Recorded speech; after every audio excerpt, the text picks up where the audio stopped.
పైన కనిపిస్తున్న వీడియో చూడండి. ఢిల్లీలో నాగ్పూర్ కాడ ఏమైంది, మెట్రో స్టేషన్లో 3-4 ఉన్నాయి టికెట్ తీసుకునేటి కౌంటర్స్. 3-4లో ఏంది 2 ఏమో క్లోజ్ చేసి ఒకటే నడిపిస్తుండ్రు వాళ్ళు.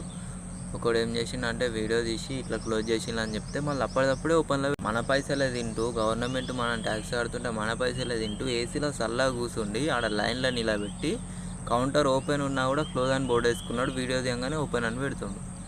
సో నేను ఏం చెప్తున్నా అంటే ఒక్కొక్కడు ఎట్లా తయారైందంటే ఆట ఆడుకుంటాను కామన్ పీపుల్తో. అర్థమైందా?